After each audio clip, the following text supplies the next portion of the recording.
하나님의 백성, 성도라는 말에 익숙해져 있습니다.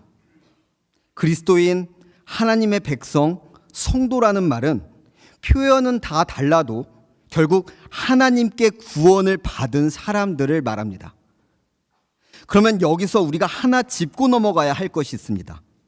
하나님의 백성과 하나님의 백성이 아닌 사람들, 다시 말해 구원을 받은 사람들과 구원을 받지 못한 사람들과의 차이가 무엇일까요? 교회를 다니는 것과 다니지 않는 것의 차이일까요? 그건 아닐 겁니다.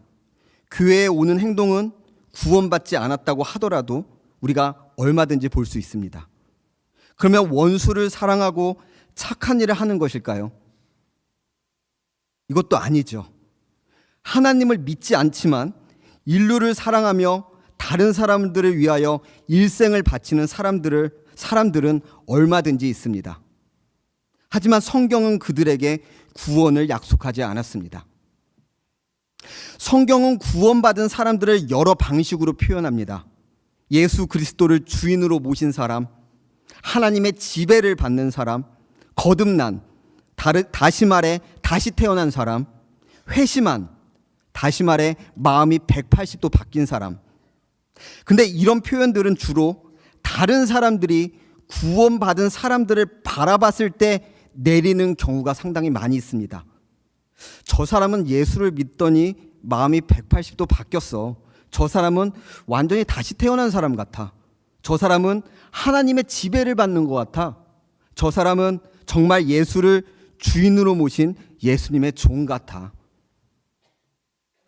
보통 자기 스스로를 돌아보며 내가 예수 그리스도를 주인으로 모시고 있는지, 하나님의 지배를 받고 있는 건지, 다시 태어났는지, 내 마음이 180도 바뀌었는지를 내 스스로를 돌아보고 판단하는 것은 쉽지가 않습니다. 그렇다면 구원받은 사람들은 이렇게 다른 사람들이 자신에게 이런 평가를 내려주기 전까지는 자신의 구원 여부를 알 수 있는 방법이 없는 걸까요? 아니, 우리의 구원 여부가 다른 사람들의 평가에 달려 있는 걸까요? 자신이 구원을 받았는지 받지 못했는지를 확인할 수 있는 어떤 객관적인 기준은 없는 걸까요? 근데 그것이 있습니다. 그것이 바로 우리가 지금 배우고 있는 팔복입니다. 팔복은 구원을 받은 사람들 안에 생기는 8가지 상태, 성품에 대한 말씀입니다. 팔복은 우리 안에 하나님의 영이 계실 때 생기는 8가지 변화된 상태나 성품에 대해 설명하고 있는 것이란 말이죠.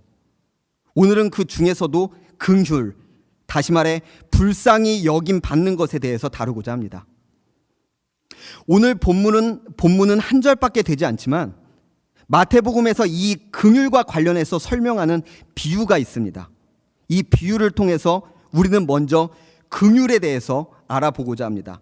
마태복음 18장 21절에서 35절 말씀입니다. 마태복음 18장 21절에서 35절 말씀입니다.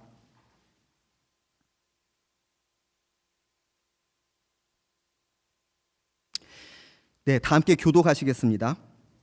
그때 베드로가 나와 이르되 주여, 형제가 내게 죄를 범하면 몇 번까지 용서하여 주리이까? 7번까지 하오리이까?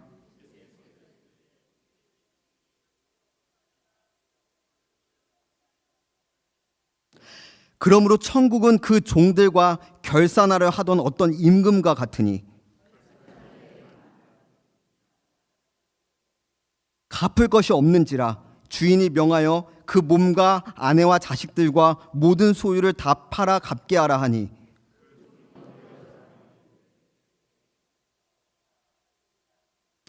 그 종의 주인이 불쌍히 여겨 놓아 보내며 그 빚을 탕감하여 주었더니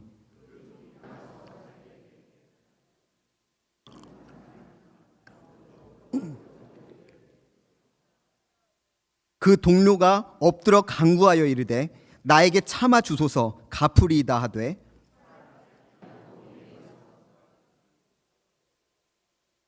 그 동료들이 그것을 보고 몹시 딱하게 여겨 주인에게 가서 그 일을 다 알리니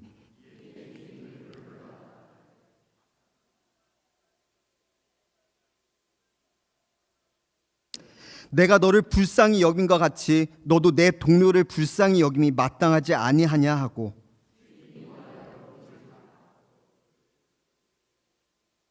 다 함께 읽겠습니다. 너희가 각각 마음으로부터 형제를 용서하지 아니하면 나의 하늘 아버지께서도 너희에게 이와 같이 하시리라. 아멘. 베드로는 예수님께 질문을 합니다. 스승님, 우리의 형제가 우리에게 잘못을 하면 몇 번까지 용서해야 할까요?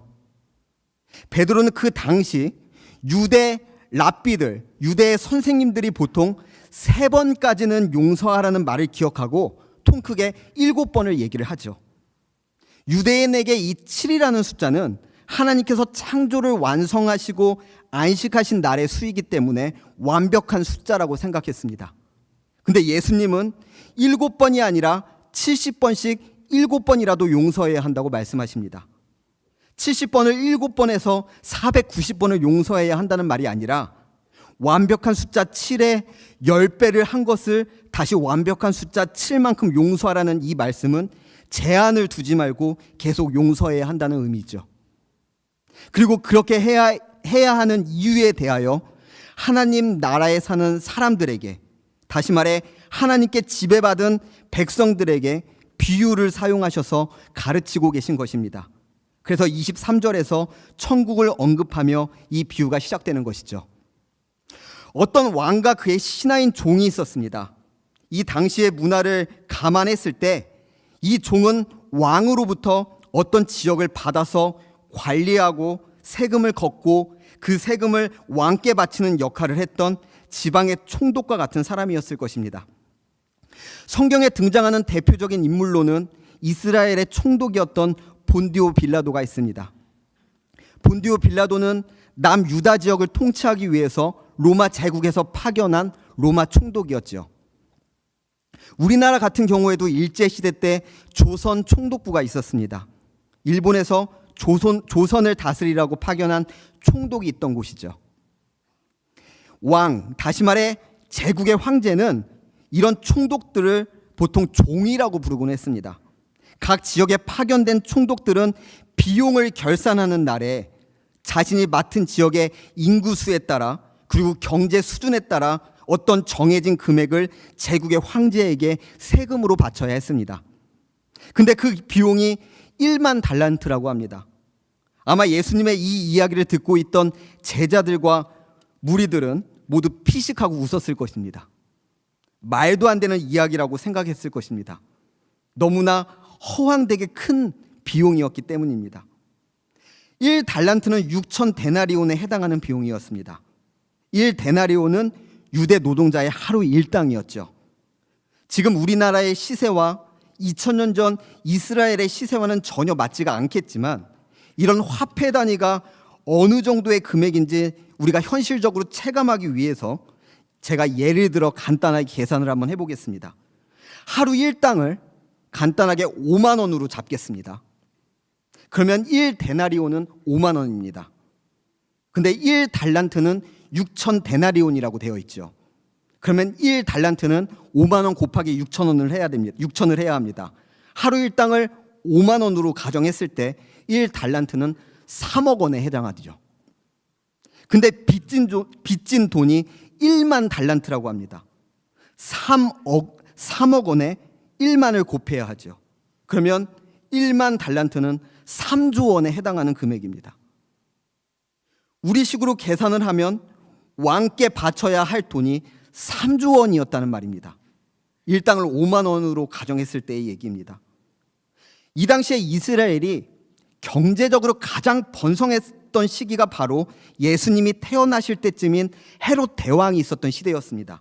이렇게 번성했던 시기에도 기록을 살펴보면 이스라엘 전 지역에서 냈던 조공액이 200달란트, 다시 말해 이스라엘 전체가 로마에 바친 조공이 600억도 되지 않았습니다. 근데 한 지역을 담당하는 종이 내야 할 비용이 3조 원이라는 말은 이건 도저히 갚을 수 없는 비용이라는 의미가 담겨 있는 것이죠. 이스라엘 전 지역에서 냈던 세금의 50배를 내라는 말과 똑같은 내용이니까요.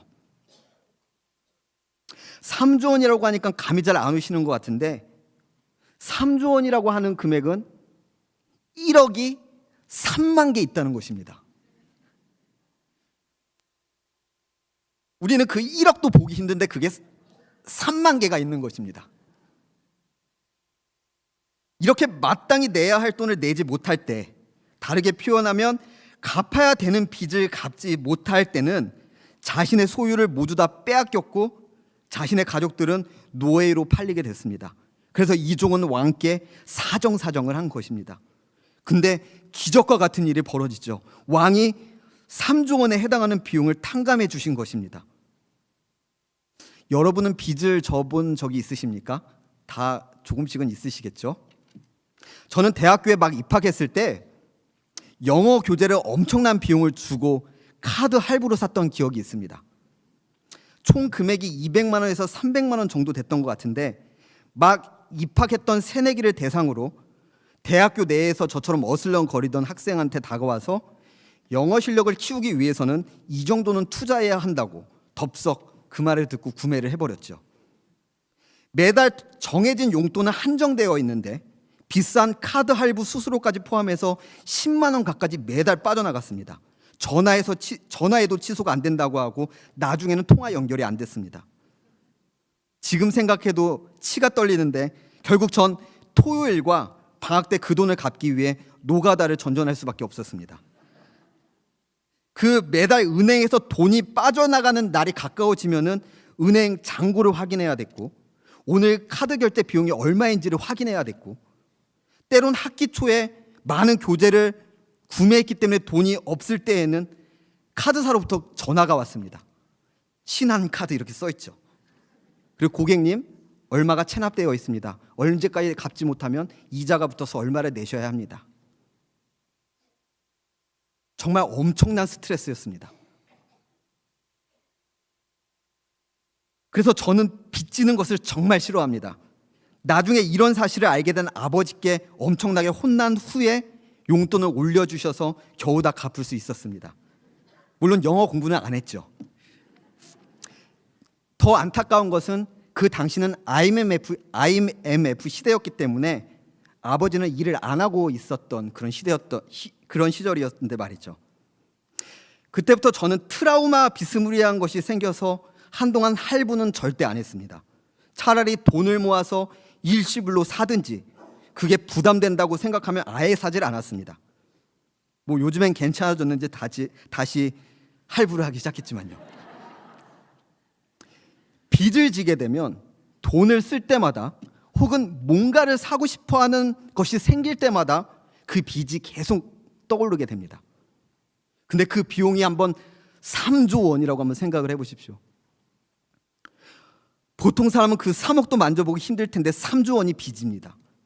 근데 그 빚을 탕감해 주신다는 것입니다. 이건 사실 있을 수도 없는 이야기입니다. 왕이 잠시 미친 거죠. 아무튼 그 3조 원의 빚이 한순간에 완전히 없어져 버린 그런 꿈과 같은 상황이 지금 벌어진 것이죠. 근데 더 어처구니 없는 상황이 벌어집니다. 아마도 히덕거리며 왕국을 나왔을 이 종은 갑자기 자기에게 빚진 동료가 있다는 사실을 떠올리게 되죠. 그래서 그 동료를 만나서 멱살을 잡으며 빚을 갚으라 하고, 그 상황이 빚을 갚지 못한다는 것을 알자 감옥에 넣어버립니다. 겨우 100데나리온 빚진 것인데 감옥에 보내버린 겁니다. 아까처럼 하루 일당을 5만 원으로 계산을 하면 겨우 500만 원에 해당하는 돈입니다. 저는 방금 겨우 500만 원이라고 했습니다. 이 500만 원, 제 개인적으로는 엄청 큰 금액이죠. 근데 하지만 말입니다. 여기 방금 3조 원을 탕감받은 사람에게 500만 원은 솔직히 껌값도 안 된다고 느껴져야 마땅합니다. 여러분이 의아해 하시는 거 보니까 아직도 그 3조 원이라는 개념이 감이 확 안 와서 그러시는데, 이 3조 원을 갚기 위해서 매달이 아닙니다. 카드 할부처럼 매달이 아니라 매일 500만 원씩 무이자라고 치고 매일 500만 원씩 갚으면 얼마의 시간이 걸리는지 아십니까? 1644년이 걸립니다. 매달 500만 원이 아니라 하루에 500만 원씩. 내 자손들이 대대로 365일 중에 하루도 빼놓지 않고 매일 500만 원씩 갚아도 1644년이 걸리는 금액입니다. 이제 3조 원이라는 금액 감이 확 오시죠. 근데 그런 빚을 탕감을 받았는데 동료가 500만 원을 갚지 못한다고 멱살을 잡다가 감옥에 보내버린 것이죠. 1644년 걸리는 건데, 이 3조 원의 빚을 탕감받은 왕의 종은 지금 자신이 왕으로부터 받은 은혜가 어떤 것인지 전혀 감을 잡지 못한 상태였던 것입니다. 결국 3조 원의 빚을 탕감받은 종이 자신의 동료를 찾아가 벌인 일을 왕이 전해 듣게 되죠. 그리고 그 종의 행동에 분노하며 그 종도 감옥에 넣어버립니다. 여기까지 이 이야기를 들은 여러분은 교회에서 이런저런 설교를 이미 많이 들어보셨기 때문에 이 비유가 어떤 내용을 말하는 것인지 어느 정도 이해가 되셨을 것입니다. 하지만 이 의미를 정확히 알지는 못할 것입니다. 왜냐하면 여러분이나 저나 3조 원의 빚을 져본 적도 없고 그걸로 고난을 당해본 적도 없고 그것을 탕감받았다고 느껴본 적도 없기 때문입니다. 머리로만 그냥 이해를 하는 거죠. 제가 여러 번 언급을 했지만 머리로 아는 것과 직접 경험해서 아는 것은 전혀 다른 거니까요. 여기서 잊지 말아야 할 것은 이 이야기에서 가장 큰 손해를 감수한 사람은 바로 왕이라는 사실입니다. 마땅히 받아야 하는 자신의 돈 3조 원을 안 받은 것이죠. 3조 원을 손해본 것입니다. 아까 설명해 드린 것처럼 3조 원은 엄청나게 큰 돈입니다. 근데 왕은 그 큰 손해를 감수하며 탕감해 줬는데 왕의 종은 자신이 받은 은혜는 생각하지 않고 3조 원에 비하면 아주 보잘것없이 작은 500만 원의 손해를 보고 싶지 않아서 자신의 동료를 감옥에 넣은 것이죠. 이 당시에 예수님이 쓰시던 언어는 이스라엘 사람들이 고대 시대에 쓰던 히브리어도 아니었고 지금의 영어와 같이 그 당시 세계적으로 널리 쓰이던 헬라어도 아니었습니다. 오랜 시간 아시리아, 바벨론, 페르시아의 통치를 받았던 이스라엘 백성들은 대부분 자신들의 언어인 히브리어는 잊어버리고 아시리아와 바벨론과 페르시아 지역의 언어였던 아람어를 사용했습니다. 마가복음을 보면 예수님도 아람어를 사용하신 것이 여러 번 등장합니다. 보아너게, 고르반, 에바다, 엘리엘리, 라마, 사박단이 같은 단어가 다 아람어입니다. 근데 이 아람어에서 빚을 탕감받는다는 단어가 죄를 용서받는다는 의미로도 사용이 됩니다. 예수님은 빚을 탕감받는다는 이 단어를 사용하셔서 1만 달란트 비유를 아람어로 이야기하셨습니다. 근데 이 빚을 탕감받는다는 단어가 죄를 용서받는다는 의미로도 사용된다는 것을 아시고 사용하신 것이죠. 왜냐하면 이 비유는 베드로가 질문했던 자신의 형제가 자신에게 죄를 지었을 때에 몇 번까지 용서해야 하느냐에 대한 질문에 대한 답변으로 예수님께서 얘기해 주신 비유이기 때문입니다. 형제를 얼마나 용서해 줘야 하냐고 이 이야기를 한번 들어봐라 하며 해주신 비유라는 말입니다. 하지만 이 비유는 자신에게 죄를 지은 형제들을 계속해서 용서하라는 그런 단순한 내용만 담고 있지는 않습니다. 이 비유에서 주목해야 할 것은 왕의 종은 자신이 탕감받은 3조 원의 가치를 몰랐다는 것에 있습니다. 3조 원의 비용을 탕감받았다는 사실을 정말로 알았다면 절대로 동료에게 그런 행동을 하지 못했을 것이기 때문입니다. 근데 이 종은 3조 원의 금액을 탕감받았다는 것이 어떤 것을 의미하는지 정확히 알지 못했습니다. 문제는 지금 우리가 다 이런 삶을 살고 있다는 것입니다. 우리는 교회에서 구원을 받았다는 소리를 너무나 쉽게, 너무나 가볍게 접합니다. 마치 교회 와서 어느 정도 출석하고 세례를 받으면 다 구원을 받은 것인 양 착각하고 살아가는 경우가 너무나 많다는 것입니다. 그래서 많은 교인들이 자신들이 지금 하나님 앞에서 어떤 상태인지를 전혀 알지 못하고 고민해 보지도 않습니다. 죄, 죽음, 고난, 십자가 같은 얘기를 듣고 싶어 하지 않습니다. 그냥 이 땅에서 살면서 하나님으로부터 은혜와 복을 많이 받고 하나님을 믿지 않는 사람들보다 더 행복한 일이 많길 바랄 뿐입니다. 근데 우리가 알고 있는 기독교의 기본적인 지식을 한번 생각해 보기 바랍니다. 기독교에서 말하는 핵심은 구원에 대한 것이고, 구원이라고 하면 십자가가 등장을 하고, 십자가 하면 그리스도의 죽으심과 부활하심이 나옵니다. 왜 그리스도가 죽으셨습니까? 왜 하나님이신, 다시 말해 이 세상을 창조하신 신이라고 하는 예수 그리스도가 왜 죽음이라는 대가를 치르셨습니까? 성경은 처음부터 끝까지 어떤 이야기를 하고 있습니까? 우리들은 신앙을 가졌다고는 하지만 이런 것을 깊이 고민하지 않고 일상을 살아가는 경우가 너무나 많다는 것이죠. 그러면 그런 우리랑 이 비유에 나오는 왕의 종이랑 대체 뭐가 다른 것입니까? 예수님께서 35절에서 내리는 결론을 한번 보십시오. 너희가 각각 마음으로부터 형제를 용서하지 아니하면 나의 하늘 아버지께서도 너희에게 이와 같이 하시리라. 너희가 각각 마음으로 형제를 용서하지 않으면 하나님께서도 너희를 용서하지 않으실 것이다. 우리가 이 종처럼 우리가 받은 은혜가 어떤 것인지 모르고 살아간다면 하나님께서도 우리에게 은혜를 베푸시지 않으신다는 말입니다. 그럼 오늘 본문을 다시 한번 읽어보겠습니다. 마태복음 5장 7절입니다. 긍휼히 여기는 자는 복이 있나니 그들이 긍휼히 여김을 받을 것이며, 다른 이들을 불쌍히 여기는 자, 다시 말해 다른 이들을 용서해 주는 자는 이미 복을 받은 것이다. 왜냐하면 그들이 불쌍히 여김을 받을 것, 다시 말해 용서를 받을 것이기 때문이다. 이 말씀은 바꿔서 설명할 수 있습니다.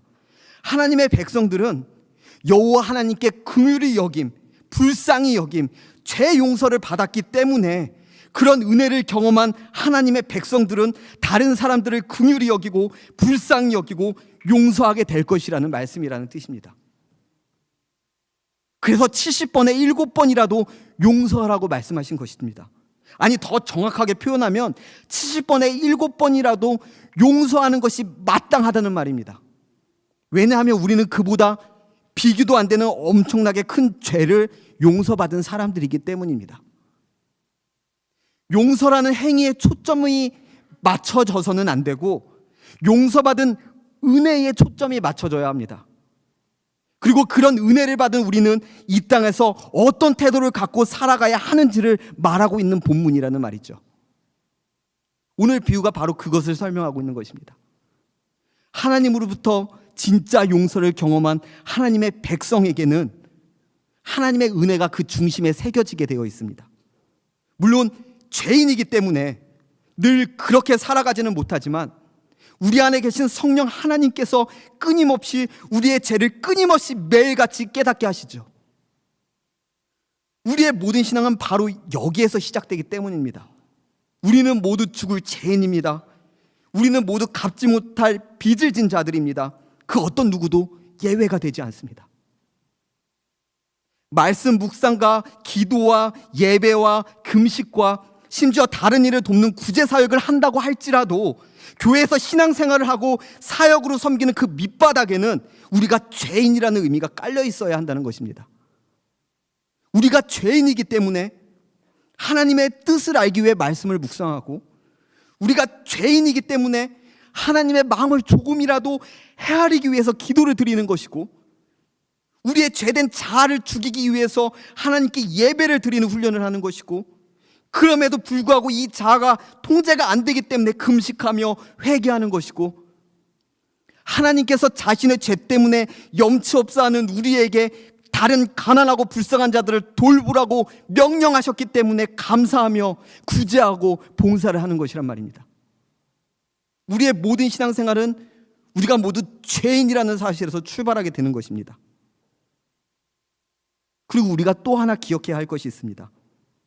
하나님은 구원받은 자들, 다시 말해 그 안에 하나님의 영을 품고 있는 자들의 죄를 안 보신다고 하신 것이지 우리의 죄가 진짜로 사라진 것은 아니라는 것입니다. 3조 원의 빚을 탕감받았던 종이 은혜를 깨닫지 못하자 왕은 그 종을 감옥에 넣어 버렸다는 사실을 기억해야 합니다. 난 예수 그리스도를 믿고 이제 구원을 받았어. 오케이, 이제 내 마음대로 살아야지. 이런 개념은 성경에 존재하지 않습니다. 어찌 그럽니까? 하지만 우리는 살아가면서 이런 왕의 종과 같이 하나님의 은혜를 모르며 살아가는 경우가 너무나 많습니다. 그래서 늘 우리의 죄와 그 베풀어 주신 은혜를 계속해서 기억해야 합니다. 하나님께서 내게 베풀어 주신 죄의 탕감을 기억해야 합니다.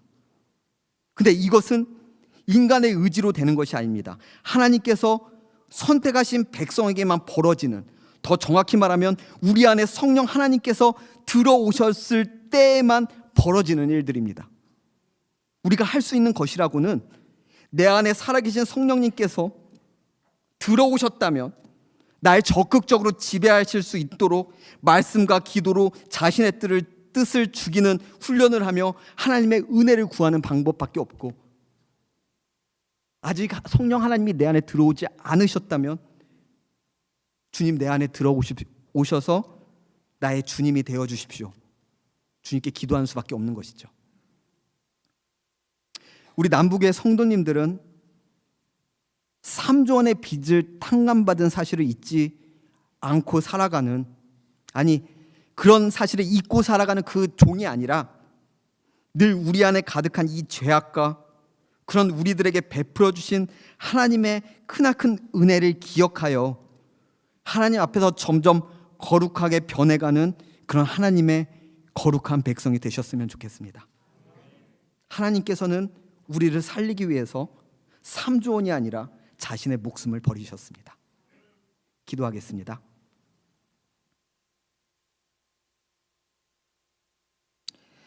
은혜가 많으신 하나님 아버지, 오늘 우리는 긍휼에 대해서 배우면서 하나님께 불쌍히 여김을 받는 것에 대해서 배우면서 우리가 얼마나 큰 빚을 지었고 그것을 하나님께서 얼마나 큰 은혜로 덮어주시고 갚아주셨는지를 배웠습니다. 우리가 이 비유에 나오는 종처럼 3조 원 때문에 시달리면서 쫓겨다녀 본 적도 없고 스트레스를 받아본 적도 없기 때문에 체감상 약하게 다가올지는 모르겠지만, 그럼에도 불구하고 하나님 우리에게 은혜를 내려주셔서 우리가 우리 앞에 늘 계신 하나님을 인식하고 살아갈 수 있도록 붙들어 주시옵소서.